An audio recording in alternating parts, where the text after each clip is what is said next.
প্রিয় দর্শক, এটিএন বাংলা নিয়মিত আইন বিষয়ক আলোচনা অনুষ্ঠান ল অ্যান্ড অর্ডারে আপনাদেরকে স্বাগত জানাচ্ছি। আপনাদের সাথে আছি ব্যারিস্টার এইচ.এম. সঞ্জিত সিদ্দিকী। আজকে আমাদের আলোচনার বিষয় মেধাস্বত্ব আইন বা ইন্টেলেকচুয়াল প্রপার্টি ল। এই বিষয়টি নিয়ে আলোচনার জন্য আমাদের সাথে স্টুডিওতে রয়েছেন বাংলাদেশ সুপ্রিম কোর্টের আইনজীবী, পাবলিক প্রসিকিউটর, বিশেষ জজ আদালত ৩ ঢাকা, জনাব মোহাম্মদ জামাল উদ্দিন খন্দকার। স্যার, আপনাকে আমাদের অনুষ্ঠানে স্বাগত জানাচ্ছি। জি, ধন্যবাদ আপনাকেও। স্যার, যেটি আমরা আজকে আমাদের আলোচনার বিষয় হচ্ছে মেধাস্বত্ব আইন। ইন্টেলেকচুয়াল প্রপার্টি বা মেধাস্বত্ব বলতে আমরা কি বুঝি সাধারণত? ইন্টেলেকচুয়াল প্রপার্টি ল এটা মেধাভিত্তিক বা মেধাস্বত্ব সম্পদ। জি, একটা মানুষের তার সৃজনশীল যত কর্ম আছে, একটা মানুষ তার উদ্ভাবনী শক্তি এবং তার নিজস্ব বা স্বকীয়তা, তার মৌলিক কোনো কর্ম, উদ্ভাবনী কোনো তার সৃষ্টিকে আমরা মেধাস্বত্ব বলতে পারি, যেটার সেই সত্ত্বের অধিকার সুরক্ষার জন্য আইনে আমাদের যে সুবিধা দেওয়া হয়েছে সেটাই মেধাস্বত্ব আইন। কোন কোন বিষয়গুলো মেধাস্বত্বের মধ্যে পড়ে বিদ্যমান আইন অনুযায়ী?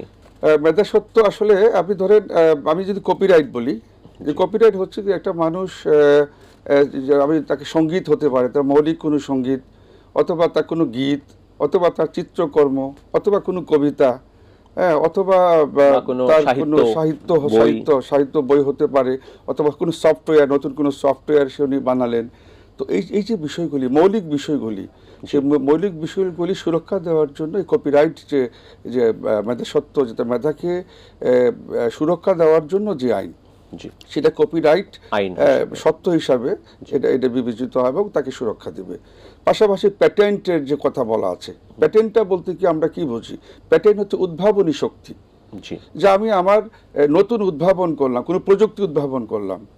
আমি একটা মোবাইল বা নতুন মোবাইল, আমি একটা অ্যাপেল মোবাইল, বা আমি ফিক্সেলে যে এখন নতুন বের হয়েছে গুগল, তো বিভিন্ন রকম মোবাইল কোম্পানি, বিভিন্ন রকম পণ্যের যে আমি একটা উদ্ভাবন করলাম, আমার ওষুধ হতে পারে, যে সেটা যে আমার যে সেবা, যে মান, আমার সেবার যে অধিকার, বা আমার যে প্যাটেন্টটা, উদ্ভাবনী শক্তিটা, সেটার যে রাইট, সেই রাইট একমাত্র আমার।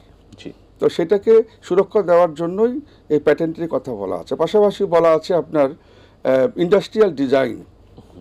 আপনি এটা কোম্পানির যে লেভেল করবেন, যেমন ওষুধ কোম্পানি একটা লেভেল, মনে করেন এই লেভেলটা অন্য কোনো কোম্পানি করতে পারবে না। বাহ্যিক যে লেভেলটার কথা বলছি, ইন্ডাস্ট্রিয়াল ডিজাইন সেটা হচ্ছে যে সেই লেভেল আমি করেছি, সেটা আমার সত্য এবং এটা আমার অধিকার, সেটাকে প্রটেক্ট করার জন্যই এই মেধাস্বত্ব আইন। আর পাশাপাশি আরেকটা বিষয় হচ্ছে ট্রেডমার্ক, সবচেয়ে বেশি গুরুত্বপূর্ণ। যে আপনি দেখেন যে একটা চ্যানেলের ট্রেড কিন্তু যে একটা লোগো থাকে, একটা নকশা থাকে, বা একটা স্লোগান থাকে না, বিভিন্ন কোম্পানি একটা স্লোগান থাকে, বিভিন্ন কি বলে কোম্পানি বলেন বা বিভিন্ন প্রতিষ্ঠান বলেন, তাদের নিজস্ব কিছু পরিকল্পনা থাকে যেগুলি একদম স্বকীয়, এদের সৃজনশীল, এটা অন্য কারো নাই। তো সেই বিষয়গুলিকে সুরক্ষা দেওয়ার জন্য, যেমন আপনার একটা চ্যানেলের লোগোকে আর একটা চ্যানেল ব্যবহার করতে পারবে না, তাকে ট্রেডমার্ক করা আছে। সেই ট্রেডমার্ক আপনি যদি করতে চান, সেটা আপনি আইনের চোখে অপরাধী হবেন। সে কারণে সেই ট্রেডমার্ক হচ্ছে আপনার পণ্যের যে চিহ্ন বা পণ্যের যে লোগোর যে সংরক্ষণ করা, এটা অন্য কেউ ব্যবহার করতে পারবে না। সেই রাইটটাকেই মেধাস্বত্ব আইন হিসাবে বলে। আবার এখানে জিওগ্রাফিক্যাল ইন্ডিকেশন বলা আছে। জিওগ্রাফিক্যাল ইন্ডিকেশনটা হচ্ছে, আপনি ভৌগোলিকভাবে দেখবেন যে আমাদের রূপগঞ্জে কিন্তু আপনার হয়, জামদানি হয়, পুরো ঢাকায় একসময় মসলিন হতো, রাজশাহীতে সিল্ক হয়। এগুলি ভৌগোলিক ইন্ডিকেশন। এটা বিশেষ এলাকায়, বিশেষ অঞ্চলে বিশেষ এই কারুকার্য নকশি, রাজশাহীতে যে নকশি কাঁথা হয়, এই যে এদের যে কাজগুলিকে যদি আপনি কপি করেন, আপনি যদি এগুলিকে নিজের কি বলে এটাকে ডুপ্লিকেট করেন বা কপি, এদের অনুমতি ছাড়া, তখন সেই আইনটা, এই মেধাস্বত্ব আইন আপনাকে প্রটেক্ট করবে এবং মেধাস্বত্ব আইনে আপনি অপরাধ করলেন। আমরা বর্তমান সোশ্যাল মিডিয়ার যুগে দেখছি যে অনেকের কোনো গান, ভিডিও বা কোনো লেখনী বা চিত্রকর্ম অনুমতি ব্যতীত এটি সোশ্যাল মিডিয়ায় প্রকাশ করা হয়, আর সেক্ষেত্রে কপিরাইটের কি লঙ্ঘন হচ্ছে? হ্যাঁ, নিশ্চয়ই লঙ্ঘন হচ্ছে। আপনি সোশ্যাল মিডিয়াতে যদি আমি কোনো গুগল থেকে একটা গান বা টিকটক থেকে একটা ভিডিও আমি আপলোড করলাম, আমি ডাউনলোড করে, সম্পাদন করেছেন আরেকজন, এটা আরেকজন করেছেন, আমি হুবহু অপরিবর্তিত রেখে একদম হুবহু আমি এটাকে কি করলাম, প্রচার করলাম। আমি এটা প্রচার করলাম এবং আমি এটা ব্যবসায়িকভাবে ব্যবহার করলাম, এবং তার অনুমতি ব্যতীত। অনুমতি পাবলিকলি এটাকে আমি ইউজ করলাম। জি। তো এখন বিষয়টা হচ্ছে যে যেগুলির মধ্যে, যেটার মধ্যে আপনার কপিরাইট নাই, এরকম কিন্তু অনেক কপিরাইট ব্যতীত কিন্তু অনেক কমন লিগ্যাল কমন কিছু বিষয় থাকে যেগুলি আপনি কপিরাইট হবে না, জি। আপনি ওখান থেকে আপনি নিতে পারবেন বা কিছু চেঞ্জ করতে হবে আপনাকে। জি। কিন্তু আপনি কি করলেন, একদম মৌলিক বিষয়টা, আমার বিষয়টাই আপনি টিকটক থেকে আপনি কি করলেন, আপলোড করে ফেললেন, ওখান থেকে ডাউনলোড করে আপনি আপনার কন্টেন্ট হিসাবে আমার যে কন্টেন্টটাকে, আমার যে মৌলিক যে সৃষ্টিকে আপনি কি করলেন, আপনি আপনার নামে চালিয়ে দিলেন। এটা নিশ্চয়ই এটা লঙ্ঘন হবে, এটা অপরাধ হবে। জি। ইন্টেলেকচুয়াল প্রপার্টির একটি গুরুত্বপূর্ণ বিষয় হচ্ছে ট্রেডমার্ক। ট্রেডমার্কের একটা ট্রেডমার্ক রেজিস্ট্রেশন করতে ট্রেডমার্ক আইনে কি কি প্রক্রিয়া অনুসরণ করতে হয়? আসলে ট্রেডমার্ক আইনে প্রক্রিয়া তো আসলে যেটা আছে যে আমাদের যে ট্রেডমার্ক ডিপিডিটি একটা আমাদের যে department of patent designs and pattern trademark. Design, হ্যাঁ, তো ওই যে ওখানে ওই ডিপার্টমেন্টে আপনি ইচ্ছা করলে আপনি ওখানে অনলাইনে অ্যাপ্লিকেশন করা অনলাইনেও করতে পারবেন, আপনি সরাসরি যেতে নির্দিষ্ট ফর্ম আছে, জি। সেই ফর্মের মধ্যে আপনার যে পাসপোর্ট লাগবে, আপনি যদি কি বলি এনআইডি কার্ড লাগবে, আপনি যে ট্যাক্স হোল্ডার থাকলে আপনার ট্যাক্সেশন কাগজপত্র লাগবে, এবং ওরা এবং যাচাই যে বাছাই ট্রেডমার্কটা আমি রেজিস্ট্রেশন করতে চাচ্ছি সেটির অন্য কোথাও, হ্যাঁ, সেটাও একটা সেটির একটি কপি লাগবে এবং সেটি অনলাইনে দাখিল করতে অনলাইনে, হবে। জি জি, এবং দাখিল করতে হবে। এটা চেক হবে, দেখবে 2-3 মাস লাগে এটা করতে গেলে। তো হয় কি যে ওরাও চেক করে দেখবে যে আপনার যে লোগোটা, সেই লোগোটা অন্য এটি কোনো ইতিমধ্যে কেউ প্রতিষ্ঠানে ব্যবহার করছে কিনা। ব্যবহার করছে কিনা। যদি ব্যবহার করে না থাকে তাহলে আপনি দেখেন, হয় কি আমাদের দেশে মানে নকল প্রবণতাটা খুব বেশি। জি। আমরা সোশ্যাল মিডিয়াতে আমরা কি দেখি, আমরা দেখি যে আসলে যেটা আমি আমার নিজের একটা কবিতা আমি আপলোড দিলাম, দেখা গেছে যে হুবহু আমার কবিতাটাই রাজশাহী থেকে আরেকজন আপলোড দিয়ে বসে আছে, কিন্তু উনি সোর্স লিখলো না। জি। উনি যদি শেষে দিয়ে সোর্স বা সত্য অথবা সূত্র এটা লিখে দিত, যদি নিচ্ছে যে জামালউদ্দিন খন্দকার বা সো এন্ড সো, তাহলে কিন্তু ওনার এটা কপিরাইট হতো না। কিন্তু উনি কি করলে, ওনার নিজের নামে একদম অ্যাবসলিউটলি উনি নিজে উদ্ভাবন করেছেন বা নিজে সৃষ্টি করেছেন, এই সৃজনশীলতাটা ওনার, এই মর্মে উনি কি করলেন, আপলোড করে দিলেন, সেটা হচ্ছে অপরাধ। সেখানে আপনি এই যে কপিরাইটের যে সত্য, আপনি আমার যে মেধা সত্য যেটা, সেটা আপনি কি করলেন, লঙ্ঘন করলেন, সেটা আপনি অপরাধ করলেন। যখন একটি ট্রেডমার্ক রেজিস্ট্রেশন হচ্ছে, যার নামে এটি রেজিস্ট্রেশন হচ্ছে তিনি এটি ব্যবহারে নিরঙ্কুশ সত্ত্ব পাচ্ছেন। যদি এই ট্রেডমার্কটি অন্য কেউ ব্যবহার করে বা কোনোভাবে এটিকে চুরি করে বা এটির সাথে সাদৃশ্যপূর্ণ অন্য কোনো মার্ক ব্যবহার করে, সেখানে একটি ট্রেডমার্ক লঙ্ঘন হয়। এক্ষেত্রে কি আইনি প্রতিকার রয়েছে? আইনে আসলে এই যদি কেউ এই যে বিষয়গুলি আপনার ট্রেডমার্ক লঙ্ঘনের প্রতিকার লঙ্ঘন করে, সে লঙ্ঘনের ক্ষেত্রে আমাদের দেশের প্রচলিত আইনে যেমন আপনি ফৌজদারি অপরাধও হয়, কপিরাইটে ফৌজদারি অপরাধ হয়, আবার দেওয়ানি অপরাধও হয়, আপনি দু জায়গায় মামলা করতে পারবেন। এবং আপনি ইচ্ছা করলে আপনি এই যে আপনার এটা করার প্রেক্ষিতে আপনার এই পণ্যের এই যে নকল করা হলো, হ্যাঁ, নকল করে তারা বাজারজাত করছে বা এরকম তারা ব্যবসা করছে, তো আপনি ইচ্ছা করলে সেটাকে আপনি জব্দ করাইতে পারেন। আপনি এটা আপনি ক্ষতিপূরণ চাই, কোম্পানির কাছে ক্ষতিপূরণ চাইতে পারেন যে আমার পণ্য, হ্যাঁ, আমার ট্রেডমার্ক, আমার লোগো ব্যবহার করার ফলে নিবন্ধনকৃত, হ্যাঁ, আমার নিবন্ধন, যেটা আমার নিবন্ধন করা আছে। নিবন্ধন না হলেও আসলে হয় কি, যখন কোনো মানুষ সৃষ্টিশীল কোনো কর্ম করে তখন স্বয়ংক্রিয়ভাবেই কিন্তু তার অ্যাবসলিউটলি মালিকানা চলে আসে আমাদের দেশের প্রেক্ষাপটে, আমাদের দেশের কপিরাইট আইনে। এখন আপনি কি করলেন, আমার লোগো ব্যবহার করে আমার ট্রেডমার্ক ব্যবহার করলেন, এটা যদি প্রমাণিত হয়, রেজিস্ট্রেশন থাকলে সুবিধা হয় কি, রেজিস্ট্রেশন থাকলে এটা আপনি একটি নিরঙ্কুশ ব্যবহারের অধিকার পাচ্ছেন, আইনগতভাবে আপনি সেবাটা বেশি পাবেন, এটি লিগালি প্রোটেক্টেড। খুব সহজেই আপনি আইনি প্রক্রিয়াটা অনেক দ্রুত হবে না, প্রমাণের জন্য অনেক চেষ্টা করতে হবে না। রেজিস্ট্রেশন থাকলে অনেক ভালো, আপনি সব জায়গায় রেজিস্ট্রেশন থাকলে আপনি এটাকে প্রমাণ করতে, প্রুফ করতে কিন্তু আপনার জন্য সহজ হবে যে এটা অ্যাবসলিউটলি এটা আমার। আর রেজিস্ট্রেশন না থাকলেও আপনি যদি এইটা কবে থেকে ব্যবহার করছেন, তারিখ, সময়, সোর্স লিখে আপনি প্রমাণ দিতে পারেন যে এই তারিখ থেকে আমি এটা ব্যবহার করছি, এই তারিখ থেকে, এই সময় থেকে, ওই জায়গা থেকে আমি স্টার্ট করেছিলাম। যিনি ট্রেডমার্ক লঙ্ঘন করছেন তার বিরুদ্ধে কি কি প্রতিকার থাকতে পারে? কারণ লঙ্ঘনের ফলে আমরা জানি যে একটা ট্রেডমার্ক কিন্তু একটি আর্থিক দিক থেকে এটি অত্যন্ত গুরুত্বপূর্ণ একটি মেধাস্বত্ব। কারণ একটি কোম্পানি বা একটি ব্যবসায়িক প্রতিষ্ঠান বছরের পর বছর ব্যবসা করার পরে তিনি তার সুনামটি দাঁড় করিয়েছেন, এক্ষেত্রে তাকে অনেক অর্থ বিনিয়োগ করতে হয়েছে মার্কেটিংয়ে। এখন যে কেউ সেটিকে যদি কপি করে সাদৃশ্যপূর্ণ একটি ট্রেডমার্ক ব্যবহার করে, ব্যবসায়িক ক্ষতি হবার আশঙ্কা কিন্তু অত্যন্ত বেশি। সেক্ষেত্রে যিনি ভুক্তভোগী কোম্পানি রয়েছেন তার কি করণীয় রয়েছে? আমাদের প্রেক্ষাপটে এখন আমাদের এই দেশে মানে নকলের প্রবণতা খুব বেশি। আপনি অনলাইনেই বলেন, অফলাইনেই বলেন, আপনি একজন আরেকজনকে কপি করছে। জি এবং এবং এটাও কিন্তু বলছে যে এটা কপি বলেই কিন্তু এরা কিন্তু সেল করছে, এটা কপি কপি। জি কিন্তু আসলে কপি করতে গেলেও যে একটা অনুমতি লাগে। জি আর আপনি এই আমার কপি করার প্রেক্ষিতে আমার যে অভূতপূর্ণ ক্ষতি হলো, এটা তো আসলে ভৌত কোনো সম্পদ না, এটা কিন্তু আমার সৃজনশীল একটা কর্ম জি বা আমার নিজস্বতা এটার মধ্যে আছে, আমার উদ্ভাবনী চিন্তার ফসল এটার মধ্যে আছে। আপনি বললেন যে এখানে অনেক ইনভেস্টমেন্ট করে আমাকে এই যে স্ট্যান্ডার্ড এই ব্র্যান্ডটাকে দাঁড় করাতে, ব্র্যান্ড অ্যাম্বাসেডারের মাধ্যমে বা প্রচারের মাধ্যমে, ইলেকট্রনিক মিডিয়া, বিভিন্ন মিডিয়ার মাধ্যমে অনেক টাকা ব্যয় করে আমি আজকের এই যে এই আমার পর্যায়ে যেমন অনেক বিখ্যাত ব্র্যান্ড রয়েছে, নাইকি, মাইক্রোসফট, অ্যাডিডাস, তারা কিন্তু শত বছর ধরে ব্যবসা করে তাদের এই ব্র্যান্ডের সুনামটি দাঁড় করিয়েছে। এখন কেউ যদি আগামীকাল নাইকির মতো সাদৃশ্যপূর্ণ একটি লোগো বা মার্ক ব্যবহার করে, সেক্ষেত্রে তাদের কি করণীয় রয়েছে? এখন এই যে বললাম যে আসলে এটা অত্যন্ত মারাত্মক একটা ঝুঁকিপূর্ণ বিষয়। এখানে শুধু যারা যারা এই ট্রেডমার্কের মালিকানা আছে, সত্য আছে, তারাই শুধু ক্ষতিগ্রস্ত হচ্ছে না, এই লোগো দেখে কিন্তু যারা ক্রেতা, আমরা যারা কনজিউমার্স যারা আছি, আমরা কিন্তু প্রতারিত হচ্ছি। আপনি কিন্তু একতরফা হচ্ছে না, দুতরফাই হচ্ছে। তো আপনি বৈভুর ব্যবসায়ী, আপনি কি করলেন, আমারটাকে কপি করে আপনি বাজারজাত করছেন, আপনি ব্যবসা করছেন, পাবলিকলি এটা কিন্তু প্রচার প্রসার করছেন এবং জনগণের সাথে বা ভোক্তাদের সাথে প্রতারণা হচ্ছে।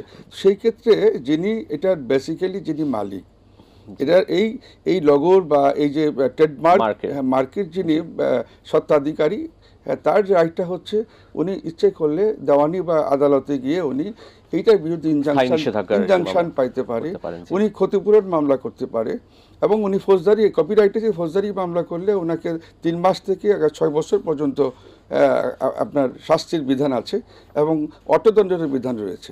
এটা আসলে প্রতিকার চাইতে গেলে সেই প্রতিকারের আমাদের এই আইনে, এই মেধাস্বত্ব আইনে সেই প্রতিকারের ব্যবস্থা, যদিও আমরা অনেকেই সচেতন না, অনেকে বিষয়টা জানি না, কোথায় যাব, কোথায় মামলা করব, কিন্তু আমাদের দোরগোড়ার মধ্যেই কিন্তু এই বিচার আছে। কিন্তু আমরা না জানার কারণে, এই প্রচারের কারণে আমি বলবো যে এই কপিরাইট বা এই যে মেধাস্বত্ব আইন, আজকে অনেকেই জানে না মেধাস্বত্বটা কি। ইন্টেলেকচুয়াল যে প্রপার্টি, এটা আসলে ব্রেইনের যে সম্পদ, এই সম্পদ তো আসলে এটা আল্লাহর প্রকৃত সৃষ্ট একটা সম্পদ, আপনার মৌলিক একটা কাজ, এটা মৌলিক একটা কন্টেন্ট। সেই মৌলিক কন্টেন্টটাকে যদি কেউ নকল করে, আপনি একটি কি বলে, আপনি একটা গান, আপনার নিজের রচনার একটা গান বা আপনার একটা উপন্যাস অথবা আপনার একটা কবিতা, হ্যাঁ, সেই কবিতাটা আপনি কি করলেন, আপনি বই আকারে ছাপালেন, অথবা কোনো ইলেকট্রিক মিডিয়াতে বলেন, অথবা প্রিন্ট মিডিয়ায় বলেন, অথবা সোশ্যাল মিডিয়াতে বলেন, আপনি ওখানে প্রকাশ করলেন, কিন্তু আপনারটা মার্কেট পেলে করলো, পরবর্তী সময় আপনার জিনিসটা এত সুন্দর, এত ভালো, আরেকজন এটাকে কপি করে ফেললো। সচরাচর যেটা হচ্ছে আর কি, সেই কন্টেন্টটাকে যদি কেউ কপি করে, সেই কপির যে করলো সে একটা অপরাধ করলো। সেই অপরাধীর শাস্তির জন্য এই মেধাস্বত্ব আইন, এই মেধাস্বত্ব ইন্টেলেকচুয়াল যে ল, সেই লকে সুরক্ষা দেওয়ার জন্য এই আইন কার্যকরী একটি আইন। এই আইনের মাধ্যমে সুরক্ষা দেওয়া সম্ভব।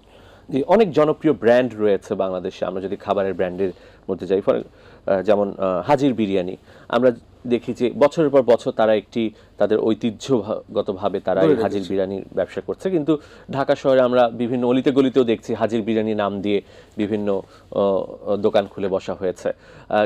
কিন্তু যিনি প্রকৃত এই হাজির বিরিয়ানির স্বত্বাধিকারী, তিনি কি তাদের বিরুদ্ধে মামলা দায়ের করতে পারেন যদি হাজির বিরিয়ানির ট্রেডমার্ক রেজিস্ট্রেশন করা না থাকে? হয় কি যে মামলা তো আপনি করতেই পারেন, কিন্তু হাজি বিরিয়ানি, হাজি তো আসলে যিনি হজ করেন উনিই হাজি। মাতৃভান্ডার দেখবেন, আমি কুমিল্লা থেকে যখন যাই তখন দেখি যে সব মাতৃভান্ডার, সব জায়গায় মাতৃভান্ডার। আসলে কোনটা কোন মাতৃভান্ডার, আসল কোনটা নকল কোনটা, মুক্তাগাছা। দীর্ঘদিন ব্যবহারের ফলে আপনার কি কোনো নিরঙ্কুশ সত্য অর্জন হচ্ছে? আসলে কি যে আপনি যখন, আমি হাজি বিরিয়ানি কথাই তো বললেন, আমি মাতৃভান্ডারই বললাম। আসলে যখন আপনি প্রথম যখন করলেন, সেটা কিন্তু স্বয়ংক্রিয়ভাবে এটার কিন্তু সত্য আপনারই থাকলো। এটা কিন্তু আমাদের লং দেশের টার্ম আইনে ইউসেজের একটা রাইট, হ্যাঁ, এটা কিন্তু ইউজার রাইট একটা ইউজার রাইট যেটা, create হচ্ছে। এবং স্বয়ংক্রিয়ভাবে এটা আপনার উপরই বর্তাবে। জি। তবে এটা প্রমাণ করতে গেলে, যেহেতু রেজিস্ট্রেশন নাই, প্রমাণ করতে গেলে আপনাকে অনেক কাঠগড় পোড়াতে হবে, আপনাকে অনেক প্রুভমেন্ট দিতে হবে। সেটা আইন তো শ্যাল হ্যাভ টু প্রুভড। জি আইনের ভাষ্য মতে আপনাকে সবকিছু প্রমাণের বিষয়টা থাকে।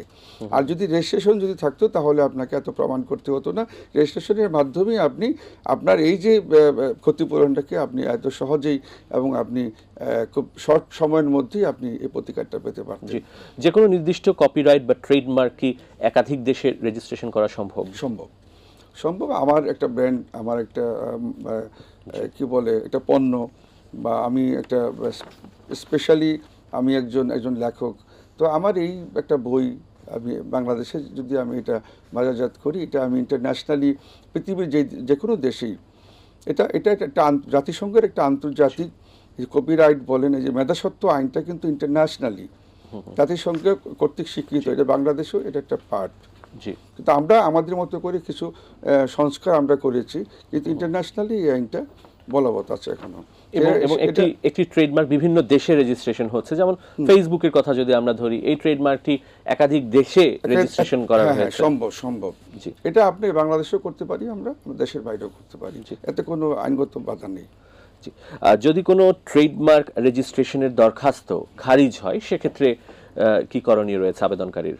আবেদনকারী খারিজের বিরুদ্ধে অ্যাপিল করতে পারবে মহামান্য হাইকোর্টে আপিল দায়ের। মহামান্য হাইকোর্টে যদি আপনার ডিপিটি কর্তৃক যদি আপনার এটা খারিজ হয়, ট্রেডমার্ক আপিল দায়ের, হ্যাঁ, তখন সেই ট্রেডমার্ক আপিল বোর্ডে করতে পারে, অথবা হাইকোর্ট ডিভিশনেও করতে পারে। জি। আর যদি এটা সিভিল কোর্টে, এটা ডিস্ট্রিক্ট জাজ কোর্টে যদি এটা নামঞ্জুর হয়, সেই ক্ষেত্রে যদি কোনো নিষেধাজ্ঞা দরখাস্ত নামঞ্জুর হয়, তখন সেই আদেশের এগেনস্টে মহামান্য হাইকোর্টে আসতে পারে, আপিল দায়েরের আপিল দেওয়ার সুযোগ রয়েছে। এতে কোনো আইনে কোনো সমস্যা নেই। জি, বাংলাদেশের কপিরাইট বা ট্রেডমার্ক নিবন্ধনে আমরা জানি যে একটি বিড়ম্বনা আছে, সেটি হচ্ছে একটি দীর্ঘসূত্রতা। বছরের পর বছর একটি দরখাস্ত নিষ্পত্তি হতে প্রয়োজন হয়। বিশেষ করে ট্রেডমার্ক রেজিস্ট্রেশনে আমরা দেখে থাকি 3-4 বছরের আগেও কিন্তু অনেক সময় ট্রেডমার্ক সার্টিফিকেট, রেজিস্ট্রেশন সার্টিফিকেট পাওয়া যায় না। আর সেক্ষেত্রে যদি এটির বিরুদ্ধে আপত্তি কোনো দাখিল হয়, সেক্ষেত্রে এখানে শুনানি শেষ হতেও অনেক সময় লাগে। এক্ষেত্রে আপনার মতামত জানতে চাচ্ছি, এক্ষেত্রে কি মেধাস্বত্ব যে আইনটি রয়েছে সেটিকে আরো কিভাবে বাংলাদেশে কার্যকর করা যেতে পারে? ধন্যবাদ। আসলে মেধাস্বত্ব যে প্রপার্টি, আমরা কি সম্পদই বলছি, যে মেধা সম্পদ, আমাদের মেধা সম্পদের যে বিষয়টি, সেটা আসলে রেজিস্ট্রেশনের বিষয়ে, যে ট্রেডমার্ক যে রেজিস্ট্রেশনের বিষয়ে আমরা প্রথমত আমরা সচেতন না। আর এখানে কিন্তু আমাদের এটা কিন্তু অনলাইনেও কিন্তু করা যায়, এখন কিন্তু আমাদের অফিসে গিয়ে করতে হবে এরকম না, কিন্তু আপনাকে কিছু রিকোয়ারমেন্টস আছে, সেগুলি ফিল আপ করতে হবে। তারপরে তো আমাদের দেশের যে প্রেক্ষাপট, সেই প্রেক্ষাপটে যে নিয়ম কানুন আছে, সমস্ত কিছু নিয়ম কানুনের বাইরেও নিয়ম কানুন থাকে, সব কিছু মেনটেন করেই আপনাকে এই ট্রেডমার্ক পেতে হয়। যার ফলে হয় কি, যে অনেক মানুষ এই বিড়ম্বনার কারণে ওখানটা যেতে চায় না। হ্যাঁ, ওই ব্যবসা বাণিজ্য যেভাবে আছে ঠিক সেভাবেই স্বয়ংক্রিয়ভাবেই ব্যবসা বাণিজ্য করে যাচ্ছে, এত করে ক্ষতিগ্রস্ত হচ্ছে। কিন্তু ট্রেডমার্ক লঙ্ঘন হলে বা কপিরাইট লঙ্ঘন হলে যে প্রতিকার, সেটি পেতেও কিন্তু একটি বিড়ম্বনার সৃষ্টি হচ্ছে। কারণ আপনি একটা সিভিল কোর্টে আমরা জানি যে একটা দেওয়ানি মামলা করতে এটিরও কিছু প্রতিবন্ধকতা বাংলাদেশের রয়েছে। সেটির ক্ষেত্রে কি করণীয়? এক্ষেত্রে অনেক ইন্টারন্যাশনাল ব্র্যান্ড বাংলাদেশে প্রবেশ করতে তারা বিরত থাকছে। বিশেষ করে আমরা জানি যে অনেক বাংলাদেশে ম্যাকডোনাল্ডস থেকে শুরু করে অনেক নামি দামি ব্র্যান্ড বাংলাদেশে তাদের ট্রেডমার্ক লঙ্ঘনের বিষয়ে তারা শঙ্কিত থাকে সব সময়। আসলে ট্রেডমার্কের আমাদের দেশের যে প্রক্রিয়াটা, সেই প্রক্রিয়াটা আরো সহজ করা দরকার। আপনি যেটা বলছেন, আমার মতামত হচ্ছে যে এখানে এবং লঙ্ঘন হলে যে প্রতিকার পাওয়ার সুযোগ রয়েছে সেটি আরো বেশি কার্যকর করতে হবে। ব্যবসা আমাদের দেশের অর্থনৈতিক কাঠামোকে, অর্থনৈতিক মেরুদণ্ডকে শক্তিশালী করে কিন্তু ব্যবসা বাণিজ্য।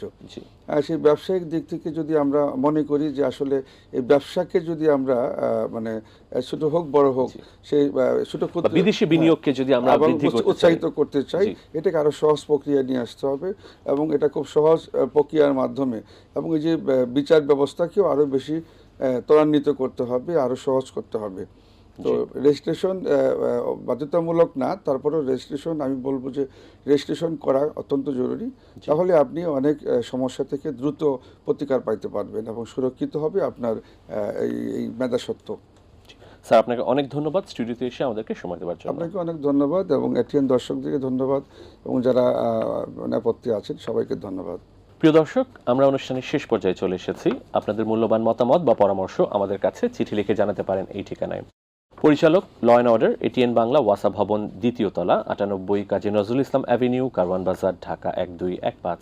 তাছাড়া আমাদের কাছে ইমেইল করতে পারেন l.orderatn@gmail.com। আগামী পর্বে আইনের নতুন কোনো বিষয় নিয়ে নতুন কোনো অতিথির সাথে আপনাদের সামনে উপস্থিত হচ্ছি। সে পর্যন্ত ভালো থাকুন। খোদা হাফেজ।